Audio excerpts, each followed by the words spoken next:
North American competition, which there is just so much of. What is going on here in the mid lane? We got the disco shiny ball disco ball. That's a compendium thing, right? Yeah, I believe so. And there was like a fireball above Bryle's head. Now there's smiley faces.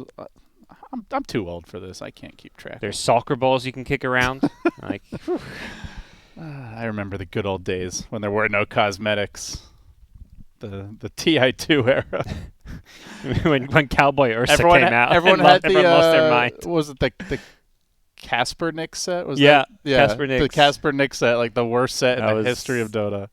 Hideously awesome. But I just love how everyone lost their mind so much over Cowboy Ursa. Now, if that came out, it would just be considered like not even that crazy. It's still worth a lot, right? Just because like no one had it. Hundreds of dollars. The rarity. They removed it from the game shortly after it was released because of some of the outcry. Well, we are entering the field of battle. Yep. Minus game sound. I'm sure we'll get that fixed momentarily. Yeah, we'll get that for you guys. But I think this mid lane, especially these early levels, will be a good place to watch. Brow going for the first point in the side blades, looking to go for the harass off of the last hits as much as possible. I think that's the other thing where TA does pretty well against Veno is you can just use those side blades to snipe the Veno and just constantly keep him low. Much like, the Veno harasses you with his damage over time, you can harass him back. Yeah. I mean, based on how Peter described it, it's like, don't even bother watching this lane. Leo style will just get owned. So okay. I'm going to just look at the side lanes for now and assume that PPD knows what he's talking about. For now, that's a fair assumption. But yeah, the side lanes, guys. We saw Kezu on the Necro last time around. This time on the Beastmaster. Seems like it should be a better lane for MNZ than what he had on the Chaos Knight. Yeah, I think this is whoa! Mid lane. Is it going to be a kill? No. Uh-oh. He lives. Whew, that was close. Barely. But the problem is Veno needs these, the way you win this lane as Veno is by getting these kills. Forcing out regen is fine. You can kind of win it that way, but at some point you have to completely bully the TA away from being able to last hit creep. So far, so good from Leo style. And we'll see Baral maybe not doing as well as he would have hoped in this 1v1 matchup so far. Leo style's got 2 points in Poison Sting, so... With the Gale, this time it is a kill, I believe. Refraction comes into play, but that Poison Sting, level 2, it's going to be close. Got another salve here. Keep on eating the tangos. Okay, not enough damage. But Milady is not CSing very well. No, and being forced to buy these salves, and he probably got 2 last hits since the last salve he used, so that basically just paid for another salve. He's not actually progressing in terms of overall farm. 6 last hits to the 10-2 of Veno. But just like that, give him a half second. He's right back there. They are even on net worth, actually. Okay. After this wave. So maybe Leo style will have a slight advantage, but... And for sure, TA, you don't have to crush this lane or anything. You're always going to be able to go back and fall into the jungle, so it's not a lost lane, like you say. They're even on net worth, if anything, so you're okay with this, even if perhaps we thought the TA might do even better. They're about even on CS as we speak. So slightly unusual, at least for me, guys. We've got the support Quap. I know people have experimented a bit with it. The support Puck we used to see a lot of. So far, Matthew seems to be getting bullied here as that Puck up top. And our Quap was just last seen blinking away. So I don't know. It doesn't seem like they're really dominating their lanes here early. No, it's a laning stage where Thunder Predator, are, at least these side lanes, a little bit on the back foot up top. It's interesting to see the core Shaker, not the core Puck. Deciding the Puck's going to bring the same to the table with or without farm. Just having the lockdown, the control to deal with the Queen of Pain, and they want to get that even faster Blink Dagger on Shaker to give them some initiating potential. Yeah, mid lane has pretty much settled down. We do see a deny advantage here for Leo, but obviously denies are not what they used to be. As Frank is in pursuit. He gets an enchant totem off on Owie up top. Fissure coming through as well. Matthew with the silence does secure the kill. Was not able to get the brain sap off, and now they're going to look for Skeeter as well. One more totem would do the trick, but I don't think he could have gotten in range. No boots yet, so they'll accept that. And Leo style will snag a regen. Probably more so denying it to Bryle. He was already pretty much full, but Bryle's hitting neutrals now. The Veno wall has been established, so this should just be a farm fest from here on out. Yep. He's just going to be keeping that line of wards up, and I like that he went back for these wards. I think a lot of these mid-Venos, especially in pubs, get super greedy and go for like some 4-4-0 build, not getting any points in wards, and then suddenly you're like, wait, what do? I can't farm, I can't push my lane without Plague Wards. You want to have those Plague Wards maxed out by like level 7, level 8 if possible, which is what this 1-2 build into max wards can do. Does get the urn early, and obviously upgrading that will be really nice against tanky heroes like Bristle. You know, Bane also has a bit of a heal, so... This is, Venomancer is now the anti-regen guy. With the changes to the passive, you can just reduce all the regen. You combine that with the Spirit Vessel. This item is just made for Venomancer at this point. Matthew taking a pounding here, and, well, Frank is issuing a pounding as well. He will beat down Skeeter. Support for a core, and Bristle having a tough time early on. Shaker actually leading him in net worth. Yeah, having the... You don't like to see that. No, you wouldn't normally expect to see that, but the Shaker is the core, being that front liner who can just give him those totem hits and have a puck backing him up. It's actually worked out pretty nicely. I like this move. Matthew comes mid with a sentry, so he now has the ability to take out these traps as well to make his lane even easier. And they do begin to push. The tower taking some damage. Leo style tanking that tower.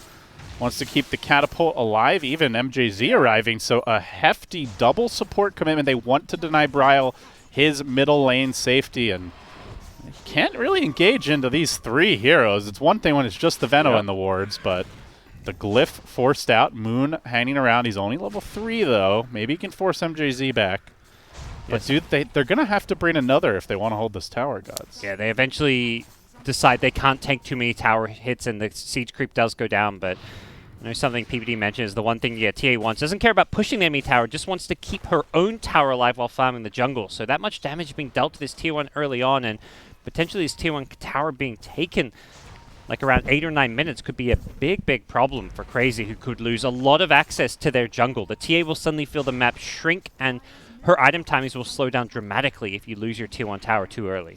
And look at the ward that they've got down. They see everything Bryle's up to. They see the rotation of AoE 2000 on the Bane. Yeah, this is a nice one. Unlikely to be dewarded. Often you'll expect it on that cliff, so if you put the sentry on the cliff, it's out of range. You need to put the sentry kind of between the two spots, and then you need a hero with flying vision, which I guess the Hawk could give you, but when you don't have these supports that scout high grounds with their, like a spell or something, it's a lot harder to deward and place your sentries. So, all right, Leo style balling out, takes the tower early. Granted, had a lot of help, but now gonna start to chip away at this lane and push towards the tier 2. Very curious to see what they do with the Veno now. Like, that's the obvious prize, that first tower, but does he go to side lanes? Does he take over the enemy jungle? We will watch and see. Yeah, I think playing around mid and the enemy jungle around that mid lane is probably the best thing he can do. It's a very kind of tricky, fine dance that he has to play where he can't overcommit and go too deep in the lane, otherwise he's at risk of being rotated on. But at least until Beastmaster hits level 6, I think that's really the... Okay, he's hit level 6 now. That's what you're kind of scared of, is that rotation with Roar. At the same time, Kezu probably not looking to leave his lane unless there's a guaranteed kill somewhere else. So Bryle is ahead in levels, by the way. Despite all that pressure, he just sat in the jungle, cleared off his ancient stacks. He's already 8.5, almost, in fact, a half level ahead of the Venomancer so far. So, going to keep on farming ancients. They're going to give the lane to Quap, who definitely needs that experience to catch up. Power of the TA. Not many heroes could be clearing ancients this early. Just taking over the entire enemy top jungle, so... And there's not like Crazy can go take over the Radiant jungle. They're just trying to play around their... TA's got the triangle, but then the rest of the heroes just have lanes to farm. Ooh. They're going to set up on Matthew in mid, and Moon Meander will get the kill. Bryle drives by. Some urn charges, too, for Queen of Pain. Now secured a brooch for himself, and yeah, early urn charge is very nice. Yeah. Still leaving Frank top. He's got his phase boots on his way to a blank. That'll be a critical item for them, because it is a...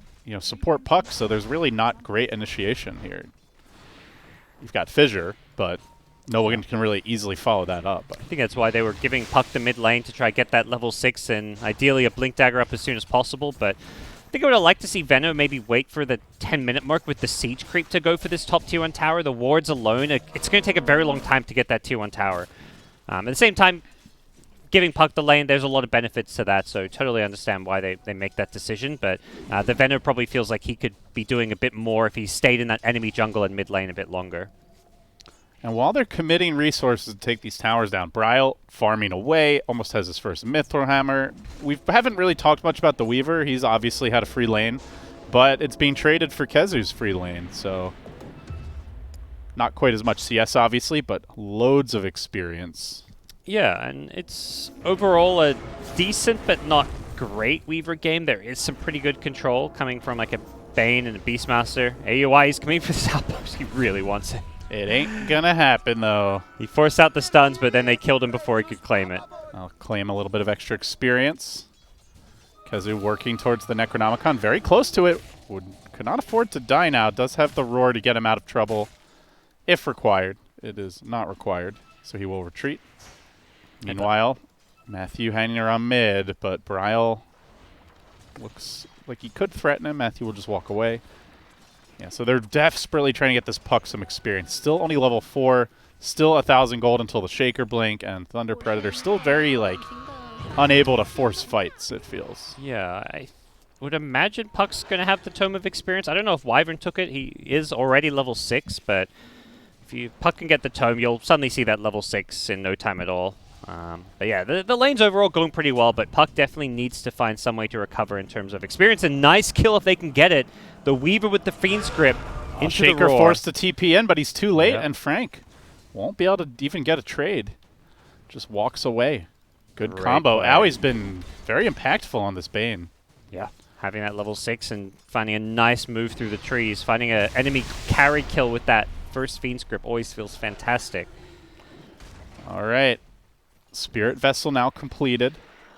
Can they actually convert with this? Yeah, I think you got to treat this Veno kind of like the Timbersaws and Bristlebacks of this world. When they get tanky and get in this position where they have these Plague Wards around them, go wherever they're not. You cannot go and attack the Venomancer where he is on the map. You just got to play around other areas, unless you can find a way to smoke gank this Veno when he's pushed up too deep. But for the most part, just treat him like this hero that you just ignore. Still leaving Aoi around at the bottom lane. MJZ steps up. Did have that early curse, but yet to see an opportunity to deploy it as the sleep setup comes through and the boars come in. Frank's going to be too late to save him. They lose the Wyvern. This Beastmaster Bane duo been underestimated a few times now as they soul release onto Skeeter up top, working down the Bristleback. Does have the hood, but it's not going to be enough, it looks like, with the coil coming through. The auto damage over time. Skeeter just keeps his back turned and accepts his fate. He will fall. That will be a tower. Does Crazy get a trade? They've got 3 grouped up bottom. It is a healthier Radiant Tower, but no sign of a defense. That was a nice looking Puck coil, that cosmetic. I don't know if that is that a new one from the TI-10? It says this is Immortal, so probably. I was just trying to see. Yeah, I'm not sure what the full list is, but yeah, that Puck Dream Coil, very spiffy. But nice move, killing Bristle under the tower, and it's always key, I think, when you go for those big kills where you like commit 4 heroes to kill 1 enemy hero. You feel like you're committing a lot of resources. You always want to follow it up with an objective. You want to do it around enemy side of the map. Exactly what they're doing. It's around the enemy tier 1. They know that it's not just a kill. It's a kill, a tower. It's map control. It's going to secure them a lot more farm in this enemy jungle. So the value they get from that kill is much more than just the hero bounty. They have Blink on Frank. They have level 7 on Puck. They have the Spirit Vessel. Feels like it's got to be time to make a big play here. You've got a TA absolutely free farming, leader in net worth, has the Deso complete, starting to work on the BKB. They don't really have great answers for the BKB in the mid game, God. So they're going to set up here on MJZ. They get a grip to start on the Wyvern, and Shaker marching in with a smoke, with a blink, has the fissure. Follows up with the Enchant Totem. Can they bring KheZu down? Commits the Echo Slam, but he walks right into the Quap Bolt. Leo style alive for the moment, but it's too much damage being pumped up by Bryle. He's going to get 2 kills. It's 3 heroes dead. It's Matthew on the run.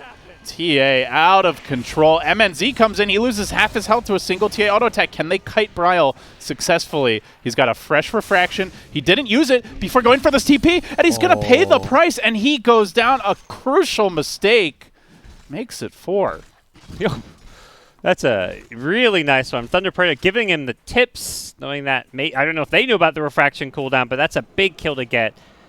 Bryle's TA was the big prize of that fight. He also had a full stick there, which he didn't use. So that, I mean, that really hurts. He was like 500, 600 net worth up, and now they are pretty much tied. Yeah, I think Bryle makes initially a great decision to come to this fight. He'd been farming and doing so well. He knows, okay, I'm one of the strongest heroes here. Let's go join this fight. But then he just slightly misplays it at the end. He could have even popped his wand, refracted, and probably fought. It was a 1v2, but you know that's like a high-level TA. He can absolutely wreck them with the refraction bonus damage. So definitely a play he would like to take back. Now the leader in net worth is Mr. MNZ. So Thunder Predator in game 2 when they're down 1, definitely showing some backbone here. Going to rotate towards the dire triangle, maybe look to take this tier 1 tower. I think Weaver's item timing, once you get like a damage item plus a Lincoln's, this Weaver gets really unstoppable and difficult to deal with. I'm curious to see, can Crazy find a way to the Roche pit? Because they've already lost both towers towards top. Yeah, you've got a TA, but you're dealing with Veno wards. You're dealing with a lot of like heroes that have team fight around the pit, so it seems pretty risky. Yeah, and I think Radiant Thunder Predator should be very aware that that's something they're going to be eyeing off and wanting to play around. Nice kill from Thunder Predator. They'll get Moon in this bottom lane, just trying to defend this tower. And once again, Thunder Predator, they're collapsing on enemy heroes around these towers, but not going to commit for the tier 1. I think expecting to find some kind of a play around mid. They're baiting MNZ. Expecting a Bane rotation with Fiend's Grip, and that's exactly what may be coming his way. Bryle holding the line at mid while the Weaver scurries to the right, and there is action down bottom. KheZu caught out on the Beastmaster. He gets off the roar. The Shaker's pretty tanky, but with the Wyvern's help, he'll live a bit longer. Aui's coming in with the grip. He's going to lock down MJZ, and now Bryle can play cleanup duty. They get the 2-for-1 trade. They hold the tower for now. No Weaver in that fight, no Puck in that fight, and Veno only on the outskirts. Do they still engage? There is no roar. There's no grip. Yeah, a bit of a just, I think, unsynced play from Thunder Predator. Once Puck TP's mid to back up the Weaver, yeah, they have vision of this Beastmaster's alone. They can kill him, but they're committing so deep without their Puck, who's such a key hero. Coil onto Skeeter. They lock him down. There's not much backup, but Moonmeander does come in, unloads the ultimate, forces Matthew on his heels. The Weaver chasing forward, hasn't finished off Skeeter yet. Very hesitant to commit. MNZ don't know if they get that kill. Even with the soul release, it wears off. He will survive. And all of that for naught. They still hold the tower. Yeah, Bristle, this Hood build working out well, has a Lotus queued up next, so he's going to have a way to get rid of those Spirit Vessel charges on him. Still a lot of health regen reduction just from the passive and the Poison Sting, but this is going to be very helpful for his game. You can see they're just lacking that burst right now compared to Crazy, who have the Quap and the TA gods. Like Bristle, very tanky as you mentioned, and they lack the hero that can blow him up, or at least the items to do it with. Yeah, unless you kind of try and get around and hit him from the front there, you're not going to have the damage. And if you hit him from the front, you're really putting yourself in harm's way. So another kill going to go Crazy's way down bottom as MJZ just playing a bit by himself, just trying to push out some lanes. Not the worst death in the world. That's often your job as a support. I don't know if I've seen this one before. MNZ's going for a Sanj and Yasha on the Weaver. Is that a new build? I've seen it been in the pubs. I know, like, I've seen Mason, he plays a lot of Weaver, he goes for stuff like this. It's just about stacking up status resistance. Typically, it's going to be SMY, and you'll see a Satanic at some point as you go into the late game. Generally, like, these mass status resist builds, when you're playing against, like, the Bane, the Beastmaster Roar, they feel really nice because often playing Weaver is just about whether you can get time-lapse off or not, and having a BKB doesn't help you when you're against Fiend's Grip, when you're against the Beastmaster Roar. So the only way to kind of counter it is status resist. Okay, I'm sold. And Crazy, they keep the kills coming bottom. It's this Aoi KheZu duo. They didn't even use a Grip or a Roar, and they still are racking them up. Yep. That's concerning. Another death for the Puck. Can they push the tower now? Bryle comes in with the Dessa. Doesn't have much of a wave, though. And already Aui's rotating, maybe trying to catch these heroes in transition from mid to bot. But they're actually concerned about the Roshan pit. Thunder Predator. Are they going for this? They are. Lob in the Swarm. They've got a Medallion. And they'll get to work on the Roche while Crazy are just waiting for that rotation to defend the bottom tower, which is not coming. I think they just, I mean, seeing TA bottom, they just feel confident enough. Perhaps they saw a few more heroes even in that bottom lane, so they're going to get in and get a quick, sneaky little Roshan themselves. By the time TA gets here, it's going to be too late. They maybe try to take a fight anyway, though. Let's see. Roche about to drop. It should be MNZ who grabs it. He does, and Thunder Predator waltzing away. Crazy. Deprived of a Roche that they probably thought should be theirs as Matthew almost instantly assassinated by the Necro Book. The damage from Kezu is far too much. And now they can push mid, so they say, great, you have a Roche, but we don't care. We're just going to take the fight to you anyway. Yeah, having an Aegis doesn't suddenly make it so that Crazy are unable to fight or make plays. It's not like the scariest hero to have 2 lives on. Weaver ultimately is going for a very sustain-heavy build rather than like a glass cannon build, so you can kind of just ignore the Weaver, deal with the other heroes, and Weaver himself has to be kind of careful not to die twice when there is decent control on this dire side. So with Bristle and TA both hitting their key item timings, Crazy are going to keep looking to fight. They're getting stronger and stronger right now, and I think if anything, it's a really key play that Thunder Predator stop the TA getting the Aegis. That really buys them some time to keep on farming, get their next couple of items up, because they do not want to fight into this Bristle TA right now. Bryle is definitely feeling confident now as he gets clipped by a fissure, has the BKB. And MNZ comes in, he walks right into a grip, the coil's there, instant to interrupt it. MNZ staying alive for the time being, will time-lapse it off, and now Bryle gets slowed down. He's got the Lotus Orb keeping him in good shape, but Owie's isolated. Can they bring him down? Venno Courier in the midst of this fight, trying to deliver the Solar Crest. Following Matthew around for the moment, and it looks like Kezu is going to fall. Leo Style still doesn't have that Solar Crest, completely lost track of the Courier in this fight. He's being kept alive by the Queen of Pain, by the Wyvern, but does go down to the Queen of Pain. Courier finally gets out of there, and while that's all happening, MNZ is just cleaning up on the backlines, gets the triple kill, looking for Skeeter. Very messy fight. Quap tries to blink away, just dodging the Enchant Totem, but MNZ on the hunt. Can he bring down this Quap? Needs the Ultra kill. He will get it, looking for the Rampage. Give him the Rampage. Shout out to Grant. Limping away. Just when you think Crazy are in control, they are not. He has not even lost the Aegis. Slowly but surely, they get it. MNZ gets the job done. What a cluster of a fight. We need some frog noises. Yeah, I thought Crazy were a lot stronger. I think they, personally, I think they just kind of misplayed that fight and got a bit too ahead of themselves. AUI, you're 5-position Bane. Your job is not to be in the front. Your job is not to just lead the fight with a Fiend script on a Weaver who has Aegis against a Puck, against a Shaker. There are so many ways to cancel that Fiend script. You need to sit behind, wait for some spells to be thrown so that, you know, the Fissure goes on cooldown, or you're just sitting. If you're sitting at way back, even if they use the Fissure to cancel, it means Shaker had to commit his body into the fight. So, just, I think bad positioning from AUI, forcing the fight in a bad way. It's not his job to be in the front lines. Let the tanky Bristle be the one soaking up those spells and just zoning out the Thunder Predator team. You're just going to zone heroes away while TA hits the tower there. Took away MNZ's tower, and he's not happy about it. Yeah. Does get denied. Because you found a solo kill, it looks like.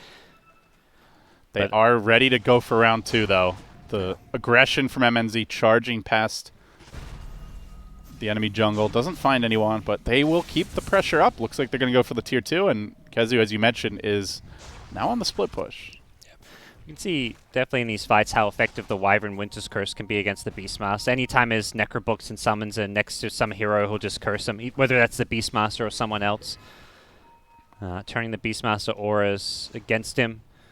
But I think that's where Kezu in these fights will just be a little bit more careful about sending his summons at maybe the backlines and not having it near teammates or himself.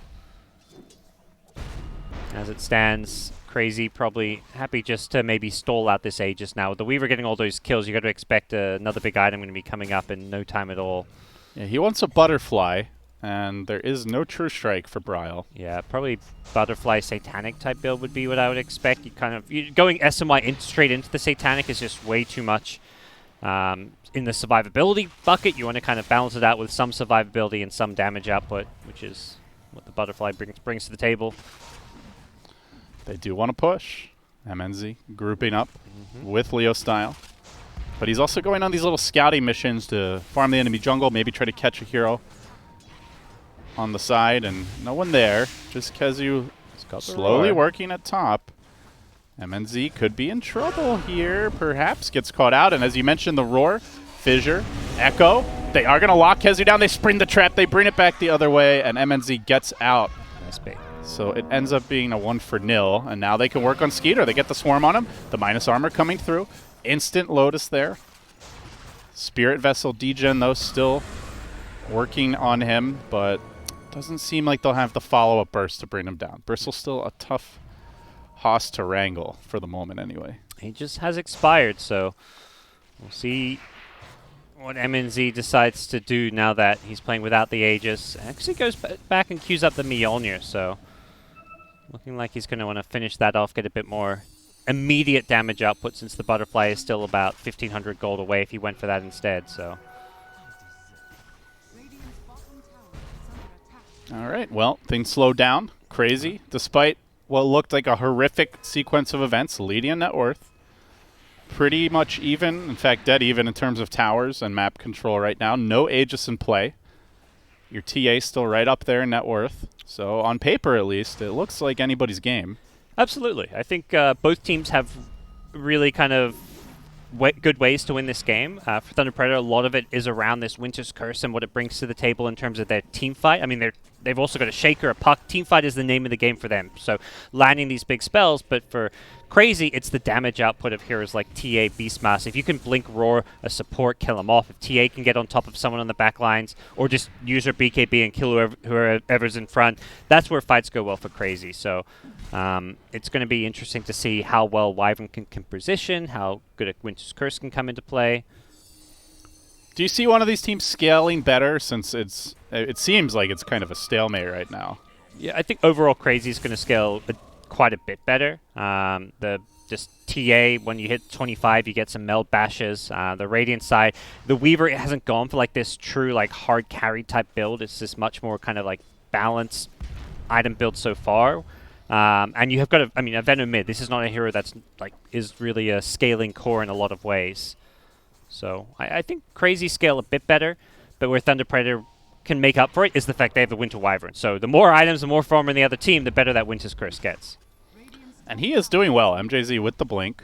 So he's got the tools he needs to set up in these team fights. Yep. Thunder Predator just chilling and farming, playing pretty defensively. It's CR4ZY's turn to go on offense. They smoke up, and they look towards mid. Matthew just threw the orb. He doesn't have a great retreat mechanism. He does hop away a little bit with the silence. Gets healed up by the Wyvern for the moment. They're going to commit the curse on Bryle, but there's no follow-up for this. Not sure if that's ideal. It does isolate KheZu, and they spring the trap. They bring him down now. From the rear comes Owie 2000. He gets Fissure interrupted. MNZ should be okay. He time-lapses it off again. Owie goes for these hero side flanks and getting punished again as MNZ. One more auto attack should do the trick. Gets the kill. The chase is now on. They've lost both of their key team fighters, and they have to back off. Yeah. Thunder Predators kind of outplaying them, baiting them in. It's not even like they're getting like these sick multi-hero Winter's Curses off. It's just the right heroes are getting hit by the right spells, the Winter's Curse, whereas CR4ZY are just trying to force it too much. I think they understand how strong they are. We'll see it again here. They're trying to use their vision, the traps, the Hawk. They can see key enemy heroes, but Wyvern gets a perfect cold embrace off, follows it up with a Winter's Curse just to kite the TA, and KheZu's just gone way too deep, blinking into all those enemy heroes while the TA is being kited. AUI is behind enemy lines again. I think CR4ZY just not quite all on the same page here. KheZu is not that tanky. Like, he's gone for the Necro book and now in a blink, and now he's going to start towards Boots of Trial BKB, but we're not seeing like the pure Aura build, like, you know, frontline tank Beastmaster. It's kind of more like utility ganker. And just, like you said, he melts. Yeah, I think the problem is just the way they're trying to structure these fights. Like, you look at these crazy 5 heroes and you ask someone, okay, which hero should be in the front line soaking up spells and damage? It's very obvious. It's Bristleback. This is the tanky guy. I don't think we've seen Bristle in a fight, really. He's mostly just running away after the fight's over. And part of the problem is they have these mobile heroes like Queen of Pain with Blink. They've got the TA. They've got the Beastmaster with a Blink Dagger. These heroes are trying to just jump in and initiate, but that means they're suddenly the focus of attention soaking up spells, which is not ideal. So I think CR4ZY need to stop trying to just get these like blink initiations off. He wanted to take the outpost. Actually, the Fissure might help him out a little bit.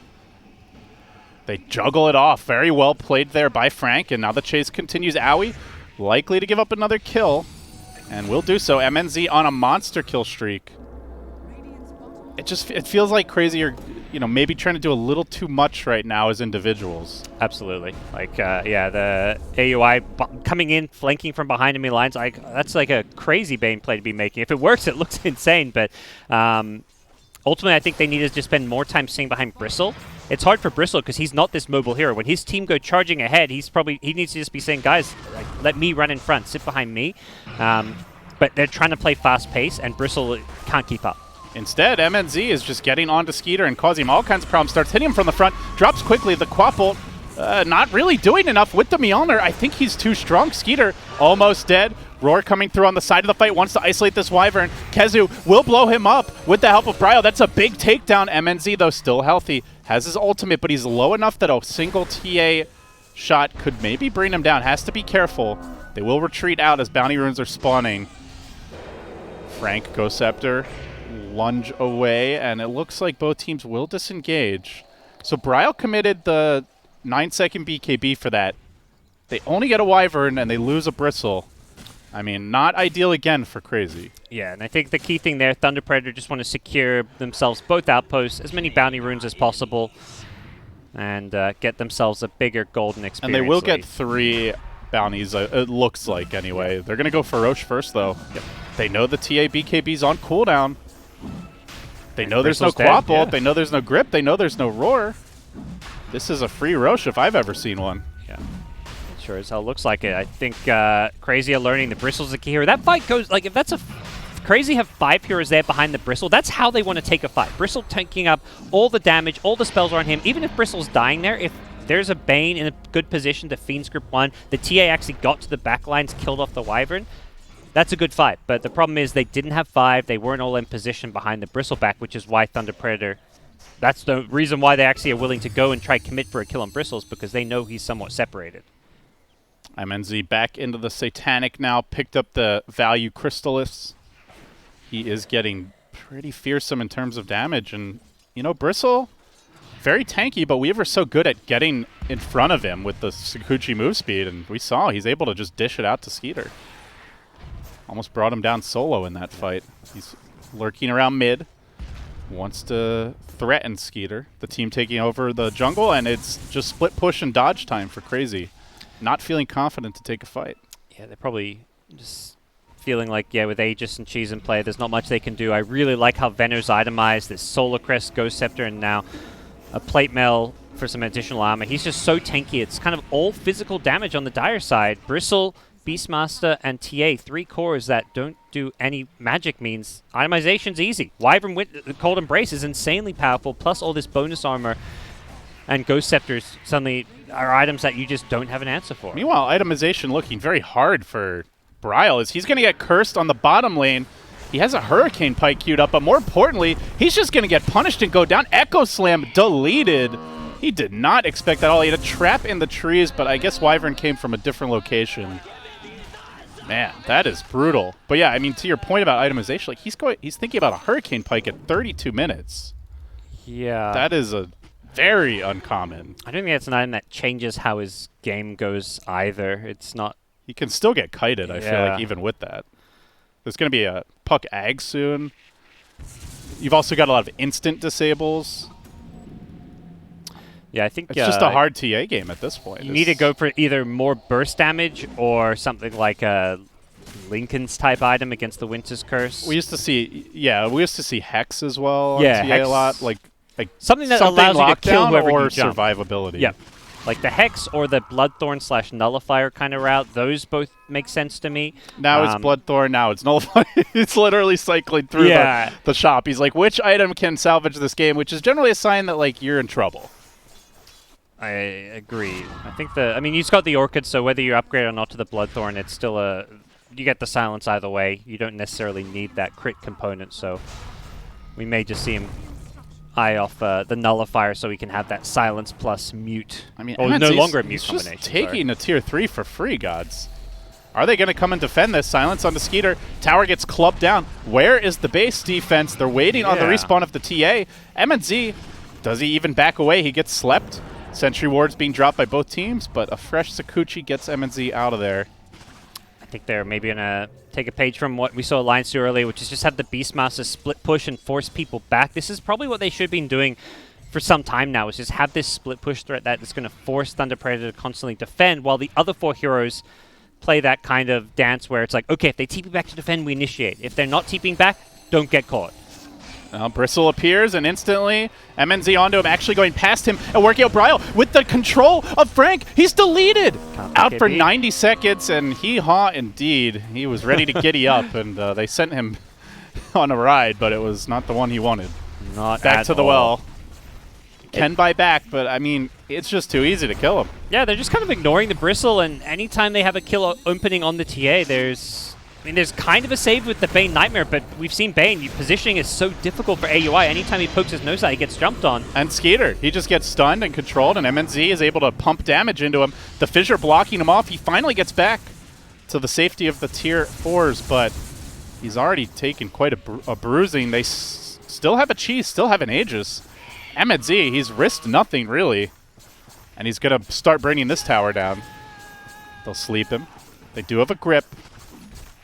They don't have a roar for a full minute. I believe the Beastmaster forced some rotations back to the top lane, which is why Veno and one more isn't here. So CMNZ, he's got a Satanic on this creep wave, I believe. There we go. Back to full health. Uh-oh. What do you do about this guy? And with SNY Satanic, your lockdown, your control is just kind of a non-factor. And there's so much counter-initiation. You've got a Puck with an Ags and Shaker with a Blink. You've also got the Lotus Orb on the Veno and the Blink Curse. Like, yep. You're just not going to get a clean 100-0 on a Weaver. Not to mention he's got 2 lives anyway. He'll lose 1 now. Still has the Cheese. Satanic coming back. I think, yeah, even without the Aegis, you could still consider going high ground because of all the backup with the Lotus and the Solar Crest. It just makes him so tanky. It's almost guaranteed he's going to be able to get the Cheese off or a time-lapse off. Slow, steady, and honest work here for Thunder Predator as they try to thrust their way into mid, but a good defense so far. They might lose their Puck. Yeah. Matthew really out there. Team was not even remotely close. Weaver arrives, but I mean, Weaver can move 2 screens in about a second. He will get slowed down here with the sleep. They give him the Lotus, the goo bouncing right back, and I think they'll just accept the loss. Yeah, Puck not having an answer for the Orchid. So KheZu wants to go in again. He's got a Blink Roar. Could they kill off Frank or MJZ? Either would be significant. Yeah, he gets vision of them. The Shaker, I think, is the key hero. If Bryle wants to go in and take this fight, you really want to delete the Shaker. But he's got an Aeon Disc. Yeah. It's going to be hard to burst him. And that's why he's not going for just a Roar right away. I think until they have that Nullifier for the constant Dispel, it gets really tricky to take this fight. A little short on the money now, and Bryle is hiding in the trees. MNZ, he's just killing off Skeeter. Are they going to come and help the Bristle or not? I mean, just free damage, I guess. Still waiting. Yeah. And now, oh. Divide, they say. KheZu actually walked in and instantly to blink out because Frank was onto him. Yeah. But the base, they're just coming into the base. It's the Aeon Disc. Such an amazing item choice there. If he doesn't have Aeon Disc, that's an easy Roar, TA Blink, instant annihilation, but because he has Aeon Disc, you can't make that play. So a really good decision by Frank to get this item. It's completely changed the dynamic of being able to just play and position yourself in plain sight. MNZ slaying couriers like a boss, and now just going to try to deal with some of these lanes. KheZu did sneak out and managed to start split pushing bottom, hiding in the trees again. They are stalling. I guess the question is there a point where like the needle shifts? They're going to have the Meld Bash soon. Is that the key? Is that enough? I think the Nullifier is perhaps slightly more so the key, but both for sure. And also, yeah, KheZu getting out on the map to split push. I think you're going to have to constantly see this split push from Queen of Pain, from Beastmaster, these heroes who just have to keep lanes shoved down. Even if they die, it's still worth it. And then for TA, it's about finding ways to find these pickoffs, which Nullifier plus Orchid can give you. Problem is you always have to be afraid of things like a Winter's Curse catching you. And the Winter's Curse, if used on TA alone, sets up the Shaker stun, sets up a Puck Moon Meander. Coil. He was scouted out here by the Puck, and now he's going to eat the Coil, the Silence, the right clicks of MNZ, and he will drop with the DD Rune. It only takes like 1 round of auto attacks. Easy snag is there's just no real response. Only split push, only stalling.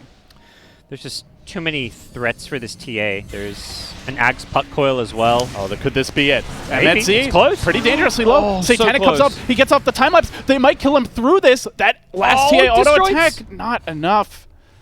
That is He why does you go get this away. build. The SMY Satanic, those stuns just do not last long at all. And MNZ got a time lapse off with like 100-ish health and then gets brought down to 100 health again and still survives through it all. Going through for a nullifier of his own.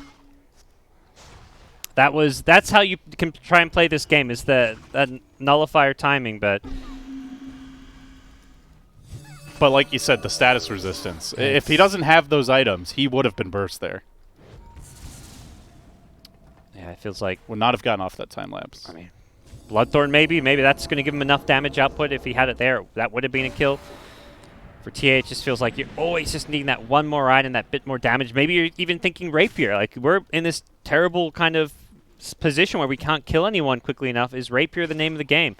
Has Bloodthorn queued up for now, so... They're going to find Owie. Just allows his team to leave the base, basically. Yeah. He'll pay with his life. Wanted that bounty rune, did grab it, but quickly drops. And if there's... I don't believe Roshan's up that soon. Nor do I actually think they can contest it. It's 1 minute off. Okay, so he'll be alive for that at least. Yeah, if they dare. Can Yeah, they walk into the pit? I don't believe they Mumiender, he's next. MNZ's found him in the jungle, instantly deleted. The Weaver's just everywhere. I mean, really the whole lineup is. They're so mobile. They're constantly either off the map. You've got a ninja gear on the Shaker. Like, these assassins are just sprinting all over the place, and anyone from Crazy who dares leave gets executed. Yeah, that's a great item for Shaker to have. Often you see like the Shadow Blade build, and I feel like Ninja Gear does what Shadow Blade does, but better. I think he actually had a Shadow Blade queued up. And then they found Ninja Gear, and he's like, all right, don't need it anymore. I think so. I'm pretty sure. Yeah, it wouldn't surprise me. Is Shadow Blade... Basically, this game comes down to, can you catch like these heroes? You need to find pickoffs, because Crazy's game plan is just to split push for days, and then try and get kills when Thunder Predator splits up to deal with split push. MNZ with the jump forward onto Skeeter. Use the nullifier for this, brings him down to half. Now the TA. BKB jump forward, but it was onto the high ground as Wyvern flaps over to the low ground. He gets just absolutely slain. 100 seconds on the sideline. No TA, no BKB. If he does come back for round two, a full HP Weaver. I don't know if that buyback does anything, but he may be forced to use it here and find out. If the nullifier forces Mumiender back, they do get the grip. Cancel. They bring him low, but the Echo Slam there helps secure the retreat. Weaver staying alive all day, all night, looking for buildings, is going to find them. The Quad Bolt coming through. Owie 2000 next on the list. He gets melted down. The puck's overextended. Will drop. They bought back on Bryle. If they kill him again, that's GG. If not, well, it's at least a lane. Yeah, a range Rex down. They've got the 2 catapults, but they're about to drop. The glyph was thrown. Yeah, it costs them the buyback on the TA, which creates a opening and a win condition for Thunder Predator, which is kill TA without buyback. But well, now they have to get this Aegis. Yeah, they could. Can they do it? They're pretty quick. Yeah, this is where I think Puck maybe should consider just buying back just to scare them away from Roshan, because Crazy getting Roshan, it's not like you lose the game if they get an Aegis and a cheese, but it just makes this game so much more difficult. Well, MNZ is here. He's going to be scouted by the Hawk. Yeah. Kezu gets bashed by Roche. Kezu gets bashed by Roche and just instantly dead. All right, well. Roche is fine. You didn't need a buyback. Puck does end up. And then they recognize, okay, if Roche is alive and they go for it, that's not what we want to see. So Puck just buys back. It's a 4 position. And yeah, Roche working for the Radiant. That's like some keyboard smashing level frustration. May have died anyway, but man, that hurts. So another Aegis, another cheese. Life is good for Thunder Predators. They try to force this deciding game number 3. A 20k gold advantage, gods, with no buyback on the TA. Yep. No buyback on the Bane either. But even the neutral items, they found the Ninja Gear on Shaker, and Puck finding a flicker against the TA, being able to dispel off like the Orchid from TA is just insane. This is like the dream items. Puck, I was like, okay, you don't have like the Yule Scepter or that dispel. MNZ is gifted it. Just going high ground, takes the melee Rex. There's no more glyph. He's now moving towards top. Bottom lane's also exposed, so they could quickly transition into Megas here, with nearly full duration still up on the Aegis. What a Crazy do. There's no Rapier gold right now. He did complete the Bloodthorn. I think Rapier's their only hope here. Not that they can. I don't think they can defend this top Rax TA has a leveler. She will bring these buildings down quickly, but I mean, you're playing from a 1.5 lane disadvantage before you even start the base race. And a glyph, which will be popped now. So she's got to go home. Puck's TP back to defend. Bryle was unable to TP back, it looks like, has to wait out this puck, and so while that's happening, they're down their entire source of damage. Still has a TP, didn't get it cancelled. Yeah, just held it, but that secures a melee Rax. And that's where that flicker, it's like he can just blink and aggressively against TA because he's got the flicker and the greave, so double dispel now. And, well, Thunder Predators say, thanks, we'll take your Rax, we'll get out, you're not going to kill us on TA, you're not going to take our bottom lane. We're not willing to trade Rax when we're this far ahead. Oh, Matthew was having a little hunt there. He's still hunting. Beastmaster needs to be careful. He was looking for TA, but he may find Beastmaster. Yeah, he doesn't have coil for He's a got bit. another orb soon. Does he just launch it? No, just back to the lane. Yeah, I think it's. I think in some ways, shoving out these lanes is just as important as finding like a pick-off. And with that, Thunder Predators set themselves up to force a game 3. They're not there yet, but they're so close. Fresh round of bounty runes now available. Frank will grab 2. I believe we might see a clean sweep of those as Kazu smokes himself in with his own ninja gear to grab it. He'll get 1. But MNC, he's looking to take that third melee Rax. Starts with the range, the lower hanging fruit. Skeeter walks in, MNZ literally ignores him. He does not care. Frank, though, is going to make Skeeter care quite a bit. Quapple brings MNZ down to half. Still has the Satanic, still has the Aegis. Can just fight the entire squad basically by himself. Keeps on pumping the damage in the middle lane. Bryle can't even kill off Matthew on the puck. The puck is immortal. The Shaker's going in onto Frank. That's not good when the off lane just wants to jump your 1 position and indeed just deletes him. TA out of the fight, out for 2 minutes. That's got to be all she wrote. Skeeter being worked down by MNZ. This man, 17-1-6. They just can't stop this bug. The infestation utterly out of control. He is out of mana, or at least very low, so that might slow him down a tiny bit, but back to the bottom lane. Crazy. They'll keep on fighting, but it's just writing their own epitaph in a longer format. This Weaver's a beast, looking like his old self. 35K net worth. Yep. MNZ made a name for himself back when he was playing under the Katara tag many years ago at the ESL One Frankfurt Major, and here he is once again putting on a bit of a show. You know, maybe TA was a trap, gods. They seem to have a plan for him. Yeah, I think definitely a back and forth game that Crazy had their windows where they were much stronger. I think just misplayed it, particularly around like that first Aegis. See you later, nerd. It was that bottom fight when at that bottom tier 2 where they just like had Bane in the front lines. They used the grip. Well, they used the grip on the Aegis Weaver, and they were playing behind the TA. And the fact that Thunder Predator denied that first Aegis was just so big as well. Now they get to farm the spoils of victory here. Kills under the enemy tier 4s. MNZ keeps it going. Once that Skeeter takedown, has to work for it, but will eventually secure it with the complete Eye of Scotty now. Curse. Absolutely out of control. It's over. It's just delaying the inevitable. Kezu, he'll slowly fall. I guess they're just buying a little time to talk this one over. Yeah. I'm sure they've got some questions and hopefully answers going into game 3. Two pretty big beatdowns. Crazy.